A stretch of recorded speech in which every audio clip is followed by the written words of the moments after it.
सिवा बचपन से ही रफ्तार से बातें किया करता था। उसकी रफ्तार देख लोग दंग रह जाते थे। उसके पिता शराबी थे, इसीलिए वो पेपर बेचकर घर चलाता था। जब उसके पिता का देहांत हो गया तो घर की जिम्मेदारी पूरी तरह से उस पे आ गया। फिर एक दिन उसके चाचा ने कहा, तुम रफ्तार के बादशाह हो, एक एम्बुलेंस ले लो, अच्छी कमाई हो जाएगा। चाचा की बात मानकर सिवा एक गुंडे से पैसे उधार लेकर एम्बुलेंस खरीद लिया। लेकिन वो जब भी किसी मरीज को अस्पताल लेकर जाता वो रास्ते में ही मर जाता, जिससे सभी उसे पनौती कहते थे। अगले दिन एक गुंडे के बॉस को किसी ने चाकू मार दिया था। वह उसे अस्पताल लेकर गया, लेकिन डॉक्टर ने कहा आपने आने में देर कर दी, जिससे गुस्साए बदमाश उसे मारने उसके पीछे पड़ गए। शिवा ने बड़ी मुश्किल से थाने घुसकर अपना जान बचाया। वो घर जाकर अपनी माँ पे गुस्सा करने लगा और अपनी फूटी किस्मत को कोसने लगा। उसकी माँ बेटे की तकलीफ से बहुत आहत हुई और भगवान से रोकर उस पर कृपा करने की प्रार्थना करने लगी। उधर शिवा एम्बुलेंस लेकर काम से जा रहा था, तभी एक भैंस उसकी गाड़ी से टकरा गया। जब उसकी आंख खुली तो खुद को अस्पताल में पाया। जब वो अस्पताल से बाहर आया तो उसने देखा उसे लोगों के सर पे 1 मीटर दिखाई देने लगा, जिसमें उनकी आयु दिख रही थी। उसने अपनी शक्ति आजमाने के लिए एक आदमी को देखा जो 7 मिनट में मरने वाला था। शिवा ने कहा, तुम्हारे जान को खतरा है, थोड़ा संभल कर रहो। लेकिन आदमी ने उसकी बात का विश्वास नहीं किया और गटर में डूबकर मर गया। फिर शिवा अस्पताल गया, जहाँ एक घायल लड़के को लाया गया। उसने देखा उसकी आयु 82 साल है। तभी डॉक्टर ने कहा, आपके बेटे का ऑपरेशन करना होगा, लेकिन बचने का चांस सिर्फ 5% है। तभी शिवा ने कहा, आप टेंशन नहीं लीजिए, आपके बेटे की आयु 82 साल है, उसे कुछ नहीं होगा। जब ऑपरेशन हुआ तो डॉक्टर ने कहा, आपका बेटा अब खतरे से बाहर है। अब शिवा को समझ में आ गया था वो किसी को बचा नहीं सकता, लेकिन वो अपनी शक्ति से पैसा कमा सकता है। उसने एक नेता को देखा जो जोरों शोरों से इलेक्शन की तैयारी में लगा था, लेकिन उसे नहीं पता था कि वो सिर्फ 7 दिन में मरने वाला था। शिवा उस नेता के विरोधी से मिलकर कहा, मैं तुम्हारे दुश्मन को 7 दिन में मार दूंगा, मुझे इस काम के लिए 1 लाख चाहिए। जब 7 दिन हुआ, अब शिवा सीनू नाम के गुंडे के पास जाकर कहता है, मैं अंडरवर्ल्ड का खास आदमी हूँ, मुझे 1 करोड़ दो तो मैं तुम्हारा दुश्मन शक्ति दादा को टपका दूंगा। शीनू उसे पैसे दे देता है, लेकिन साथ ही अपना एक आदमी को शिवा पर नजर रखने को भेज दिया, ताकि उसे पता चल जाए कि वो इतने बड़े लोगों की हत्या कैसे करता है। जब ये बात शिवा को पता चला तो वो जानबूझकर काला जादू का नाटक करने लगा, ताकि उस बदमाश को लगे कि वह लोगों को काला जादू करके मारता है। उधर शक्ति दादा होटल में अय्याशी कर रहा था, तभी उसकी गर्लफ्रेंड ने शक्ति दादा को मटन खिला दिया। शराब के नशे में धुत मटन की हड्डी उसके गले में फंस गया, जिससे खून की उल्टी करके वो मारा गया। अगले दिन श्रद्धांजलि के लिए शिवा एक माला उसकी अर्थी पे डालने आया, जिससे सीनू को भी उस पर पूरी तरह विश्वास हो गया। अगले दिन शिवा का दोस्त ने कहा कि शहर से दूर एक अस्पताल में ब्लड पहुंचाना है, समय बहुत कम है। शिवा भी उसकी बात मानकर एक सहयोगी के साथ शहर की ओर निकल गया। उसकी रफ्तार देखकर सहयोगी का हवा टाइट हो गया। वह समय पर ब्लड पहुंचा दिया, लेकिन इस दौरान उसकी गाड़ी खराब हो गई। वह पास के यमराज जी मंदिर में पहुंचा, जहां तिलक लगाते समय पुजारी जी को आभास हुआ कि जरूर इस पर यमराज जी का कृपा है।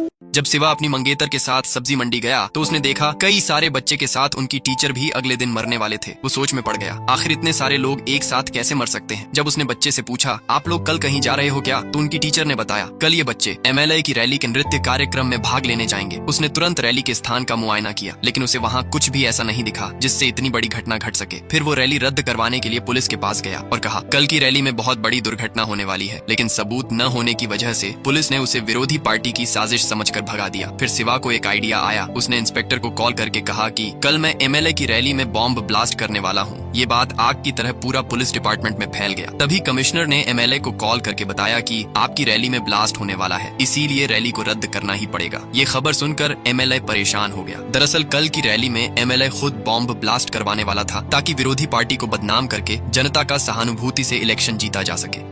गुस्से में MLA शीनू को पीटने लगा, क्योंकि उसे शक था कि हो ना हो उसने ही उसका बॉम्ब ब्लास्ट का खबर लीक किया। दरअसल जब MLA अपने साथी के साथ बॉम्ब ब्लास्ट का प्लान डिस्कस कर रहा था, तब वॉशरूम में छुपकर शीनू ने उनकी पूरी बातें सुन लिया था। लेकिन जब MLA का PA ने कहा पुलिस को शिवा ने जानकारी दी थी, तब उसने अपने गुंडों को भेजकर शिवा को अगवा कर लिया। शिवा को लगा उसने MLA का जान बचाया, लेकिन जब MLA ने कहा कि रैली में बॉम्ब ब्लास्ट का प्लान मेरा ही था, लेकिन तुमने उस पर पानी फेर दिया और शिवा को पीटने लगा, तभी उसने देखा MLA चंडी देवी का बहुत बड़ा भक्त है। उसने अपना विवेक का इस्तेमाल किया और ऐसा नाटक किया कि जैसे उसके शरीर में साक्षात चंडी देवी ने प्रवेश कर लिया। उसने अपनी शक्ति से देख लिया था कि उसका एक साथी 2 मिनट में मरने वाला है। उसने उसका फायदा उठाया। ये देखकर MLA पूरी तरह से शिवा पे विश्वास हो गया। वह नाटक करते हुए सबको उल्लू बनाकर वहाँ से निकल गया। जब वो घर पहुंचा तो गुस्से में यमराज जी उसके पास आए और बोले, मैंने तुम्हें इतना बड़ा वरदान दिया था, लेकिन तुम अपने निजी स्वार्थ के लिए शक्ति का दुरुपयोग कर रहे हो। अब चलो मेरे साथ नरक लोक, वहीं तुम्हारा हिसाब होगा।